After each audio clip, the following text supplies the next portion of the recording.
Il y a un mystère dans la nuit, dans le domaine spirituel. Satan a copié ce qui se passe en Dieu. Vous allez voir que le monde des ténèbres, le monde des sorciers, le monde des satanistes travaille plus la nuit. C'est vrai qu'ils travaillent le jour, mais la plupart des choses se font la nuit.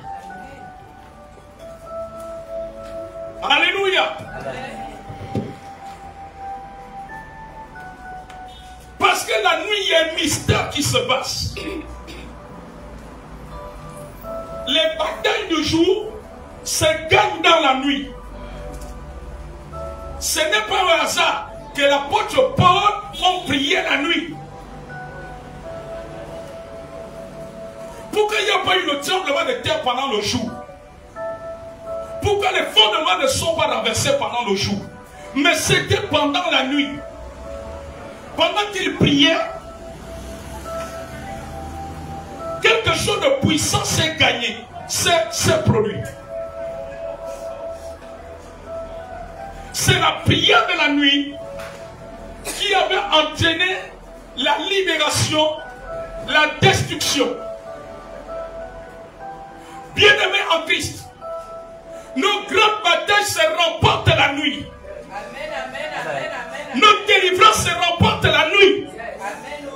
Ceux qui sont dans le groupe WhatsApp de l'église, j'ai partagé une révélation de vision que le Seigneur m'a donnée hier. Alléluia. Amen. Où le Seigneur m'a dit, si nous voulons voir le Gabon être délivré, restauré, les familles du Gabon être délivrées, les batailles doivent se gagner la nuit. Amen. Les grandes batailles se gagnent la nuit.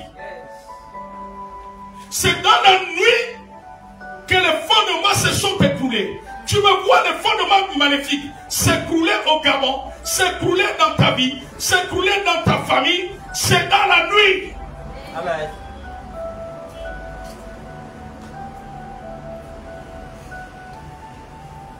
Alors tu dois avoir un temps où tu pries la nuit. Parce que les grandes batailles se passent la nuit. Les chrétiens qui ne prennent pas un temps de prier la nuit, avant que le jour ne se lève,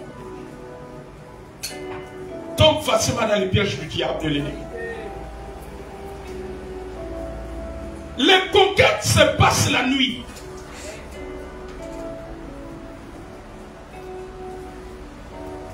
C'est dans la nuit.